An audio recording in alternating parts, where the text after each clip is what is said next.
Hey everyone, this week up here in Washington was filled with lots of meetings with people from our community as we work on prioritizing the issues to tackle next.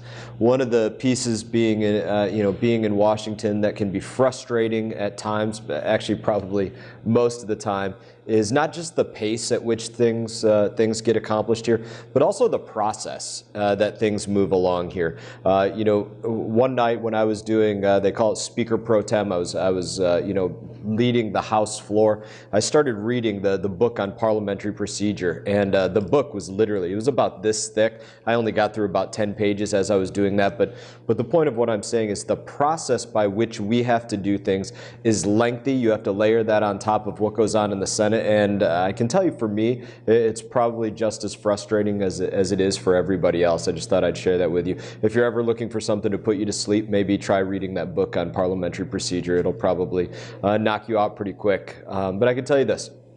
If it were up to me personally, we would put everybody into a room, tell them that we're not leaving until we reach consensus on the issues that we're dealing with. We stay late, we stay all weekend, we stay until the job gets done. That's the way that I came up in the military. That's the way things get done. You work until the job, the mission is accomplished, and then maybe after that's done, you rest for a few minutes, and then you find the next thing that you need to exhaust yourself in fully again, and that has to be the pace by which you do things. And that can be frustrating to me here as well, is that that's not always the way that things necessarily work up here every single day. But for every negative thing that I might say, I always try to say something very positive as well, because there's a lot of positive that goes on up here. And one of my favorite parts of this job is the local families that I get to meet and the advocates, where we really get to do a deep dive on the issues that are important to our community. And we had a great opportunity this week to do exactly that. We had another Everglades Caucus meeting. As you know, one of my top priorities, a top priority for our community, it's fixing our water quality issues on the Treasure Coast. We were meeting with the Corps of Engineers on this particular meeting. We got into a lot of really in-depth conversation. Probably the next one, very likely, we're going to be meeting with Fish and Wildlife, going over some of the permitting and regulating and what we need to be doing here in Washington to move this process along quicker so that it's better for everybody across the Treasure Coast in Florida.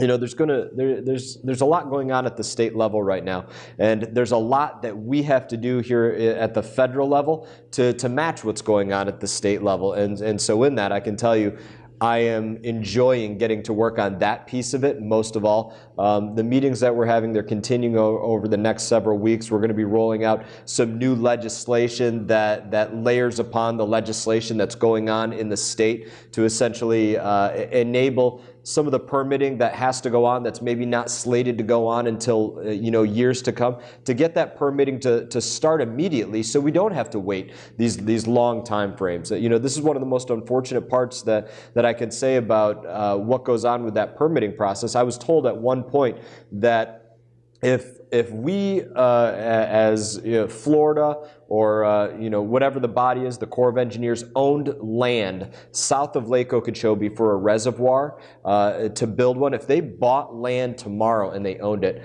I'm unfortunately told by the Corps that it would probably be at least 8 years before that would be a completed project if we had the land tomorrow. And the reason for that is mostly the 4 or 5 years of permitting that would go on before we ever moved a bit of sand or a bit of dirt or gravel or anything else. And so that's what we're trying to work on up here, is getting that done quicker. So anyways, I want to hear from you, not just on water issues, but on other issues that you think should be our top priorities up here in Washington. So as always, I always encourage you all, take our surveys, and if you've taken them again. If your priorities have changed, go there, let us know what you're thinking about. I read them. I read the surveys, and we look at these things, and we try to get cues off of where we could be doing more work, absolutely.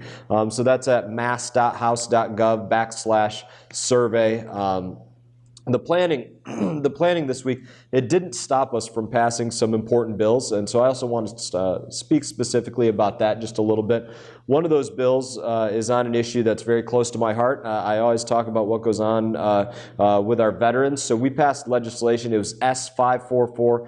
It eliminated the sunset of the Veterans Choice Program. Now, I know that as well as anybody, There's a lot of issues with the Veterans Choice Program, whether it's our veterans having access to the program, whether it's the providers getting paid in a timely way that are offering the opportunity of Veterans Choice. There are a lot of issues that exist out there, and I'm trying to work on those issues as well. But the point of this one is that if veterans are happy with the health care that they're receiving at their local VA clinic, they need to continue to be able to go there. And if veterans want to be able to see doctors that are somewhere else, because of the choice program, then they need to have that option as well, whether it's because they live a long way from the VA or they have excessive wait times or, for whatever the reason is that they want to go be seen somewhere else. This is what has to happen. Veterans need to have that ability to be portable with their health care and go to the places that are going to serve them best based on their own specific needs. So if you served our country, you risked your life, your limb for the United States of America, you deserve that choice when it comes to your health care, and I'm never going to stop fighting for that. Now, the choice program, like I said, it's not perfect. It needs to be improved. It needs to be expanded. But getting rid of the sunset on this, I think, is absolutely a step in the right direction. It ensures that option is still going to be there moving forward. So I'm going to continue fighting for meaningful reforms, certainly in that realm. On a similar note, I also signed on to the No Hero Left Untreated bill, which is a really good bill. It's going to help help bring to light new and innovative PTSD treatments, and I think that's obviously again something that's very close to my heart.